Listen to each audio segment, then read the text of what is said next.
Hey fam, it's me. I'm back. Um, I had a few videos I want to drop today, but I had to pause for a little while. I had some things to do around the house. Um, Still my birthday weekend. I'm still drinking and chilling and all that good stuff. But I wanted to bring a series of videos to y'all about our president, who some say, had a Freudian, God, I can't talk, Freudian slip of the tongue by calling a couple of African countries shitholes. Well, here are, like I said, a series of videos I'm going to play for you that will um, give you several points of view on what he said. I mean, how people feel about what he said. Some people agree, some people don't. I surely don't. And I'm tired of them saying he's saying stuff by mistake or he's um, didn't mean it like he said it. Hell, if you call somebody country a shithole, or if I go over your house and say this place is a fucking shithole, that that's exactly what the hell I meant. I didn't mean shit else by that. I said what I meant, and I meant what I said. Some shit you just can't mistake. Shit. If I say it's a shithole, I meant that.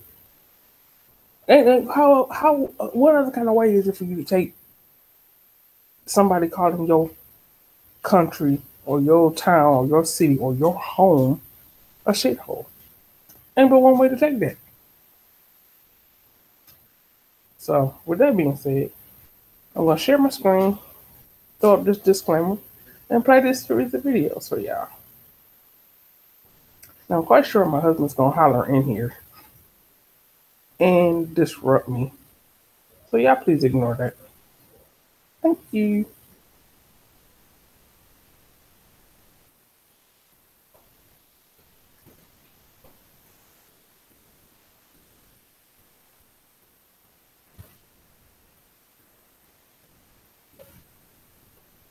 Okay, fam.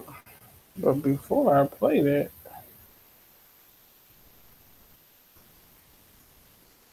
I must.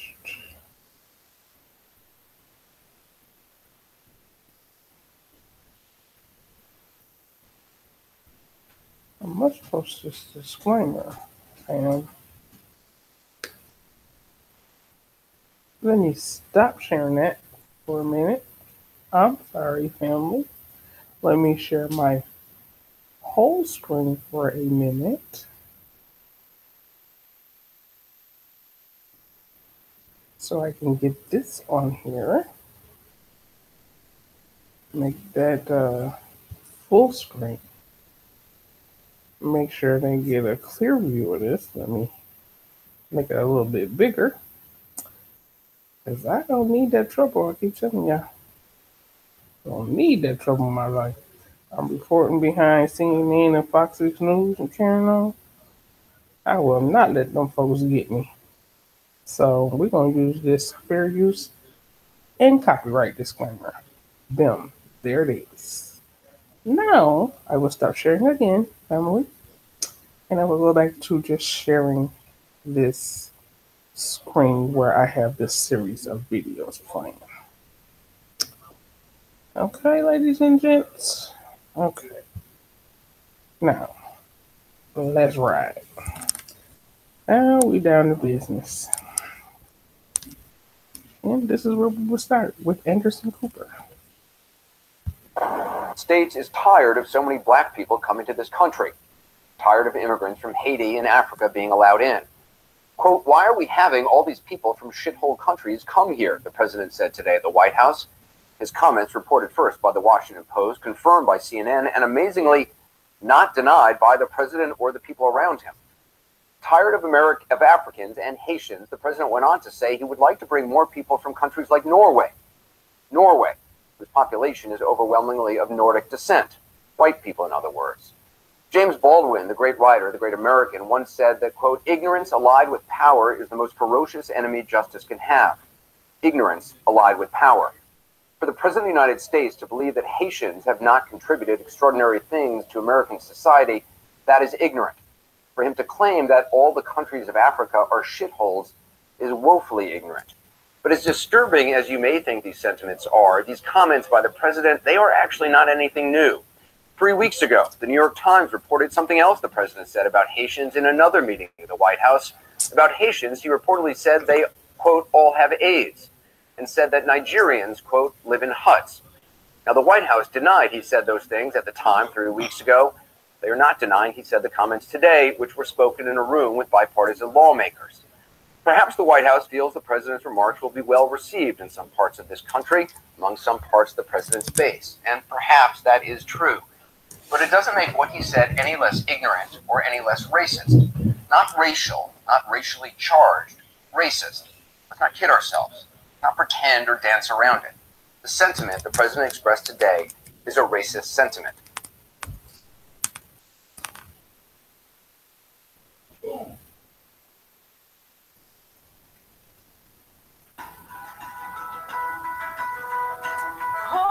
Sorry about the commercials, y'all. But the way this setup is, I can't stop. So you got to. Let's take a look at the premise. You're saying, well, everybody uses bad words. Why are you coming after him? It's not the word. No, just me and Mooch. Me and Mooch are the only ones who use bad words. It was the analogy. It was the analogy.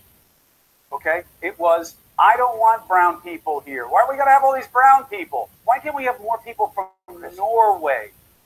People from the Sudan and Norway. Let's think. What's the main distinguishing characteristic between El Salvador, Sudan, Haiti, and Norway? Could it be white people? I can tell you. No, I'll be happy to tell you if you want me to. Yeah. So in Haiti, the average person's income is $804 a year. Yeah. In Norway, the average person's income is $97,000 a year. Now, if those refugees are going to come to the United States, do you want a person whose average income is $800 a year and they're going to be a contributing member of society? Or do you want an average person whose income is $97,000 a year? These aren't my statistics. These are the government statistics. And so all he's saying is, look, maybe, I want this. You see what I'm pointing at right now? You see what I'm pointing at? I mean, I can't see it. You can't? I can't see it because I'm in the studio. I want heart. You want heart. You want people who come here with the love in their heart for this country and for opportunity and to work their asses off to make the most of those opportunities like your ancestors did and like my ancestors did. What did the Lewandowskis bring down in the old country before they came here? Chris, you know we got bringing down the big bucks country in the world. Rich people don't come here very often. People come here for opportunity. Of course they do. You know what your family did, my family did? We followed the rules, and we did it the right way, and there's nothing wrong with that. And that's what the president is saying. We want immigrants. We want people to come here. These people came under TPS. They followed the rules, too. My brother? That's right. That's how they got here. It was a temporary solution, right? And now what the president is saying is, let's have a comprehensive immigration strategy. That's not what he did. There's nothing wrong with that. He could have said that. He didn't. He said, hey, this deal offer to me right now that if we want to do DACA, you got to have the TPS people in here. Why do we have to have people from all these lousy countries? Why can't we have more people like from Norway?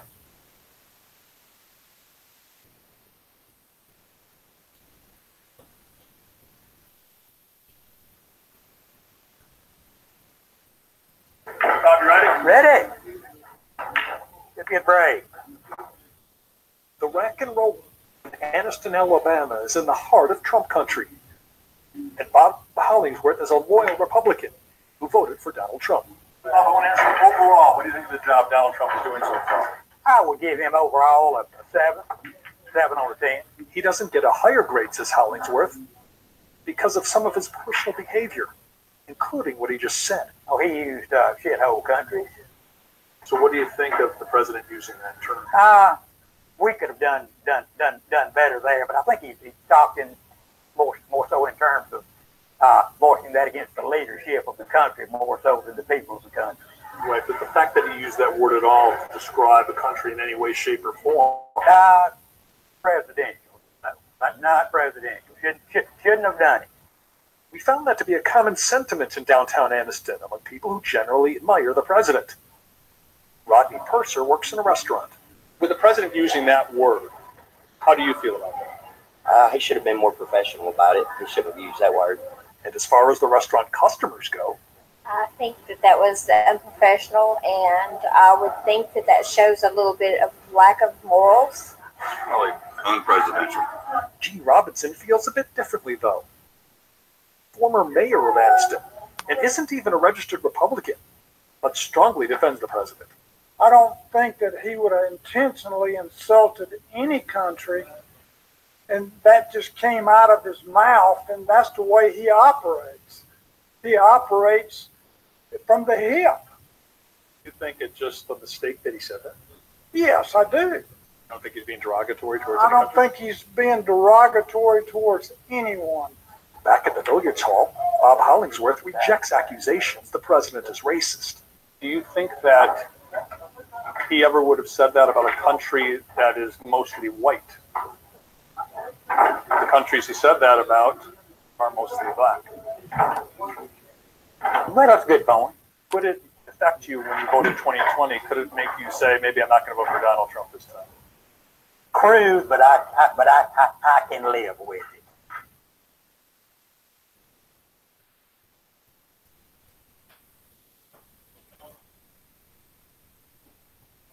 The 2017 Nissan Altima and Sentra. Here we go. This commercial, family. Now with Nissan Intelligent Mobility, featuring automatic emergency braking that can help stop for you. Take on today. If I can Get your stop. local Nissan dealer for great offers. Bam, here we go. It is unfortunate to hear this type of language. This one kind of low, y'all. I'm sorry. It's the language of a Ross Barnett and a George Wallace, but it's also the language that's going to energize the base for these midterm elections.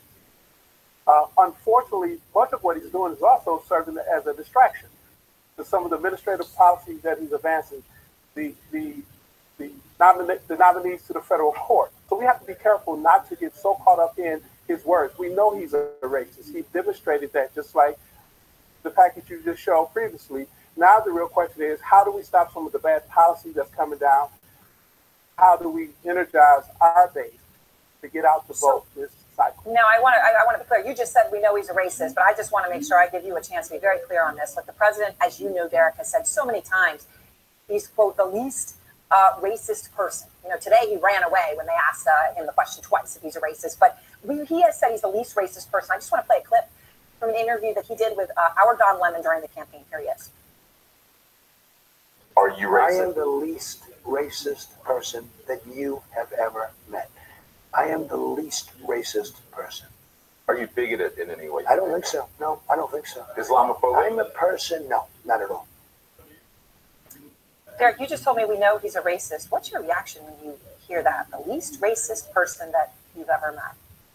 Well, earlier this week, we just seen Donald Trump sit in a meeting with legislators talking about DACA.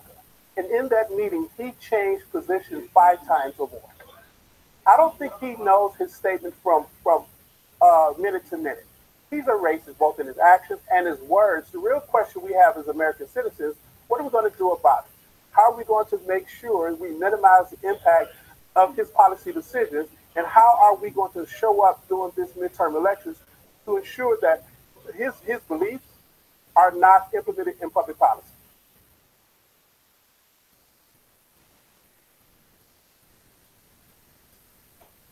Brand new Nissan Rogue Sport. Now, Here we go, y'all. Nissan Intelligent Mobility Technologies, like automatic Hopefully I can emergency stop braking. this one. Now on the Nissan Rogue family. Yes, Take they on may let today. me. Get to your local Nissan dealer for. At this meeting, as you just mentioned, was Isaac Newton Ferris Jr. He is the nephew of Martin Luther King.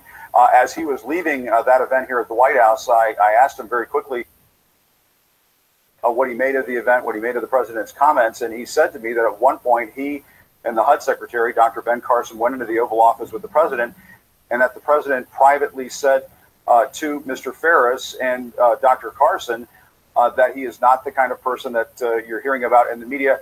Here's more of what he had to say. So the president just simply said to me that I'm not the guy that's being described in the media. And do you believe him? I don't think that President Trump is a racist in the traditional sense as we know in this country. I think President Trump is racially ignorant or racially uninformed. But I don't think that he's a racist in the traditional sense. And what does that mean that we have somebody like that you just described as President of the United States?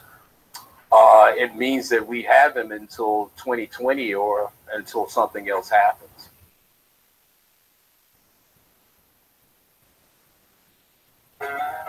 At Kyocera, we see your company differently.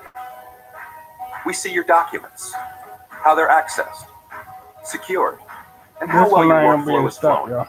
Schedule your assessment at KyoceraDocumentSolutions.com. Great is that we don't judge you based on your bloodline or your skin color or where you came from.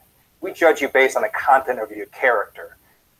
The President of the United States does not understand that, and that's why I joined with Congresswoman Mira Love, a Republican, in calling on him to apologize. You think President Trump is a racist?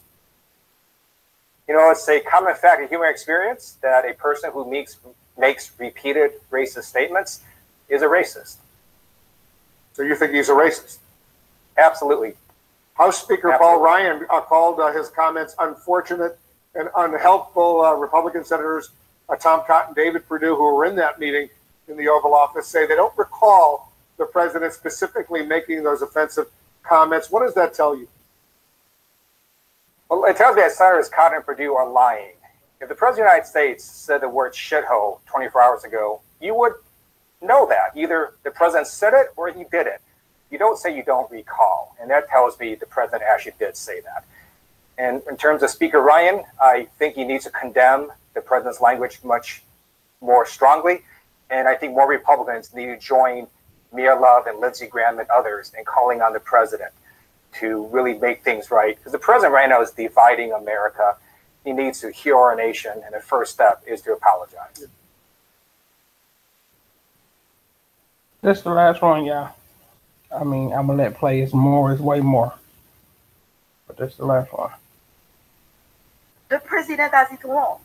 Haitian rise by lifting others. And this is why most of us do so well in this country. I think one of the things that Donald Trump is missing about people from Haiti or African countries is how resilient we are. We are able to move to these foreign countries where we don't know the language, we don't know the lifestyle, and adapt fairly quickly. I just want the president to understand we just here, for better life. At least treat us with some dignity because we are still human beings. People will forget what you said. People will forget what you did. But people will never forget what you make them feel. I'm referring to African countries as whole countries is a backhand slap to those who fight for this country and those who have built this country. I don't feel as though I have to validate my existence as a citizen of the United States or of the world by my accomplishments, but all of my accomplishments are driven by my family and where we're from. The comments made by President Donald Trump are very demeaning to me. They remind me of how Africans used to be called savages during the colonial time. This is the same narrative President Trump is using and demeaning Africans in general. We had learned to love this country, Mr. President.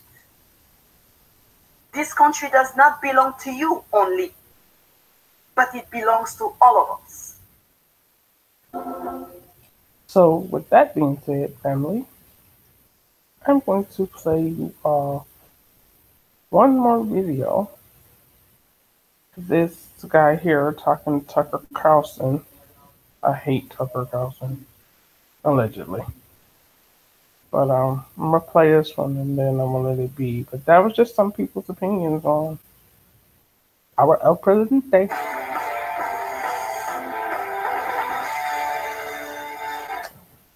Well, good evening and welcome to Tucker Carlson tonight. Washington, D.C. is a divided city, but today saw a moment of rare political unity. Lawmakers in both parties came together in grave agreement that it was unfortunate, unacceptable, indeed threatening that President Trump would refer to poor and dangerous countries as, in effect, poor and dangerous. Tactical, obviously, a way to score political advantage. but a great deal of it was entirely real. It was authentic rage. So why are the people in charge hysterical about this? Is it because Trump said something racially insensitive? Let's see, just yesterday, Nancy Pelosi dismissed the DACA negotiation because there were too many white people involved, and most people here didn't even notice. So left-wing attacks on the basis of race are now common, very common. So could it be they found it shocking the president would criticize an entire nation? Maybe, but then the left has no problem bashing huge parts of this country. You could put half of Trump supporters into what I call the basket of deplorables. Right?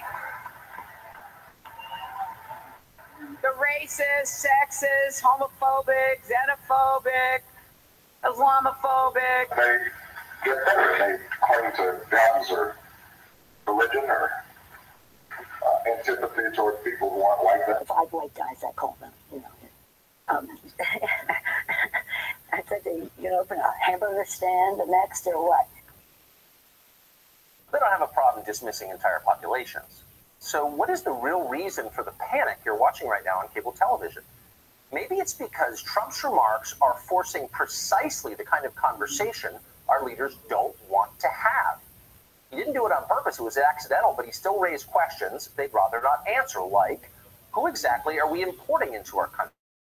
And how are they doing once they get here? Answer, of course, well, they're all valedictorians and war heroes, and in fact, way more impressive and way more American than you will ever be, so shut up. That's what we're told, that's what we're required to believe. What if it's not true?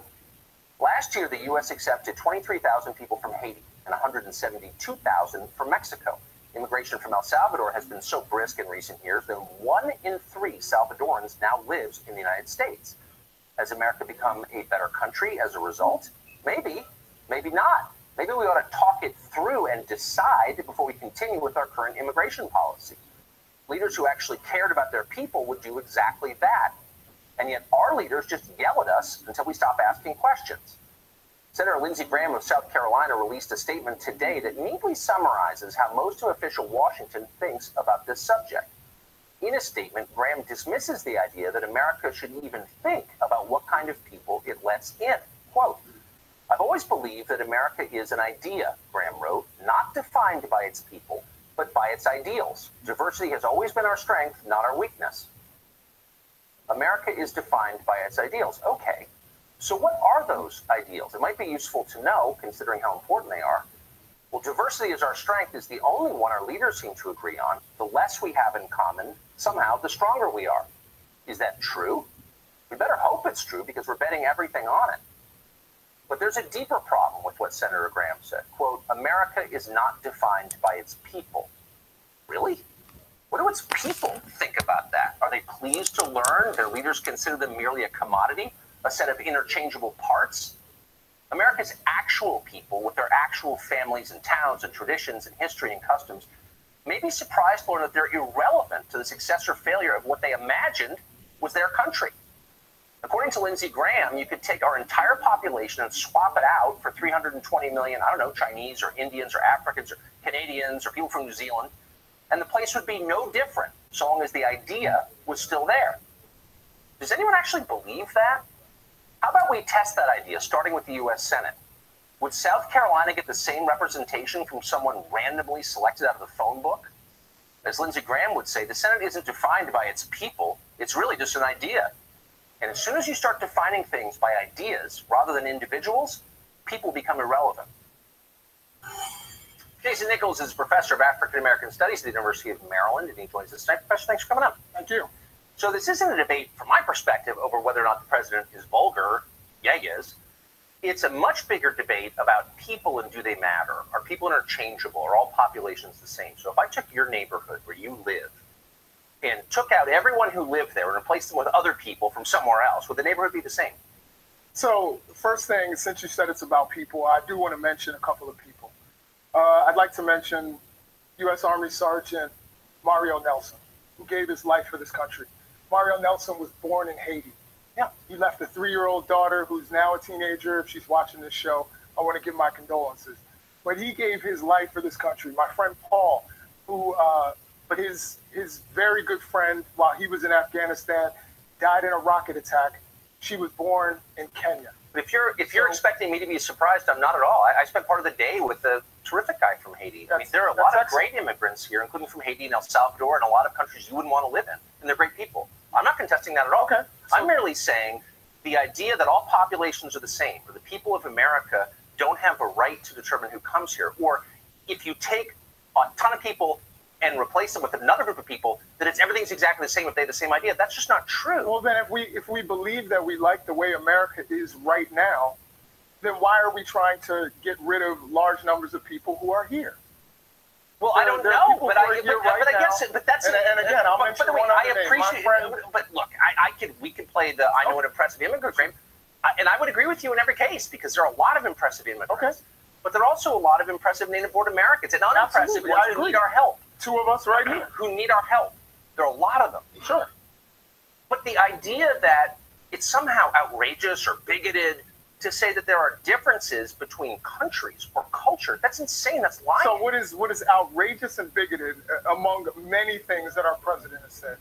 What is outrageous and bigoted is to select certain places and call them crap holes. And again, I'm going to edit myself here, but to call them crap holes. Now, again, Haiti and continental Africa have very little in common other than the color of the skin of the residents who live there.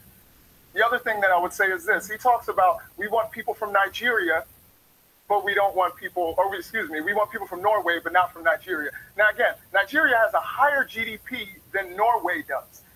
It is the wealthiest country in Africa. So he's saying he wants a merit-based... I mean, look, it's hardly relevant to the point, but is it? Norway, you're wrong on that one point. Norway, I think, is the richest country in the world. No, actually, the GDP, the way I saw it was, I think it's 300... Okay, look, I mean, here's the point. We get a ton more people from Nigeria than we do from Norway.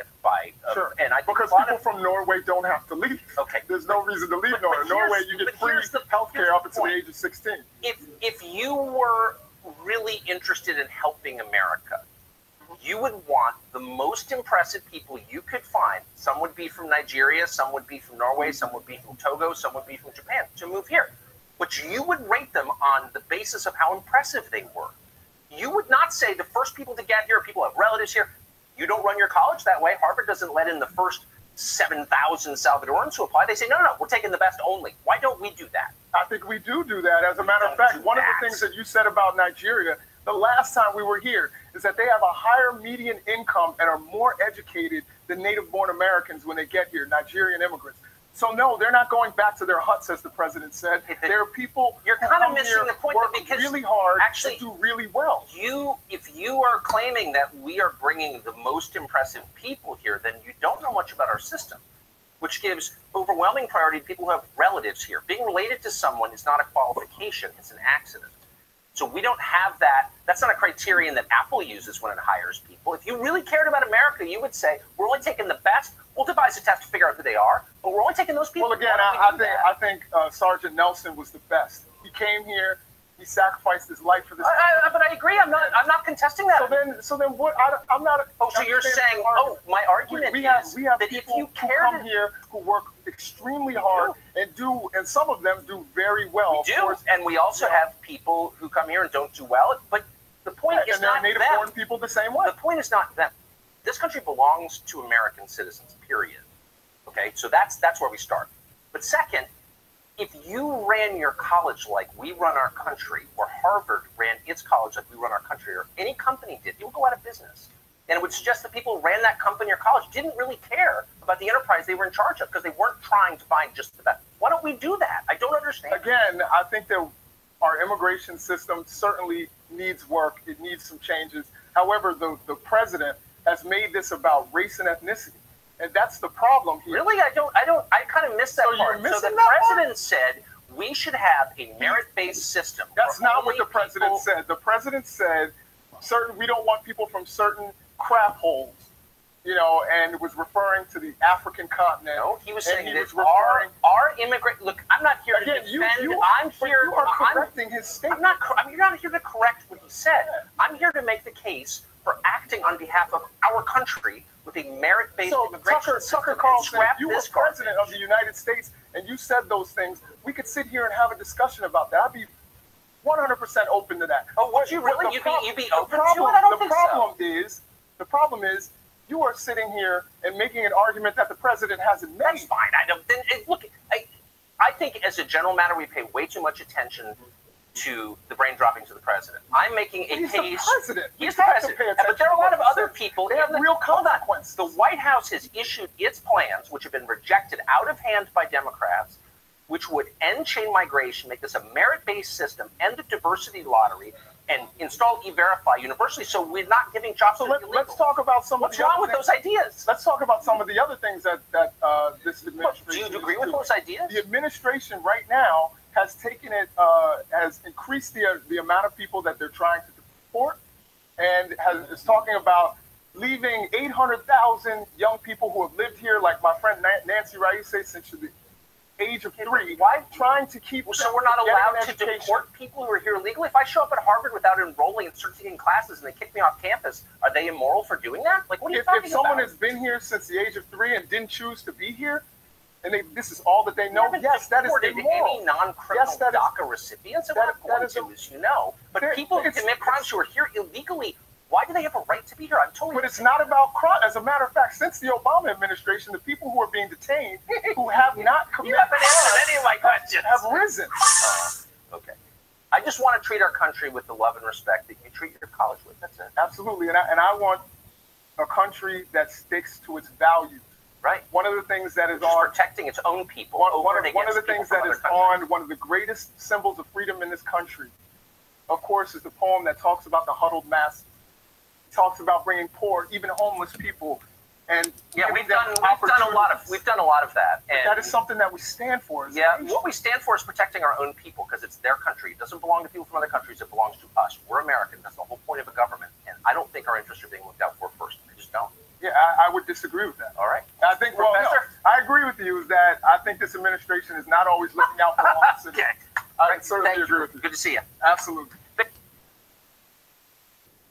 Well, family, this is what everybody has to say or feels about Mr.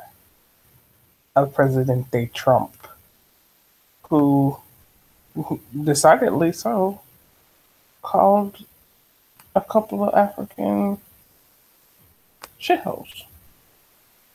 So y'all get in my comments. Let me know how y'all feel about that, and we'll discuss it. I'm not even gonna go on my little rant about it because I'm disgusted with that little bit. So it is what it is. I'll see y'all in the comments, fam. And as I famously say, I'm out.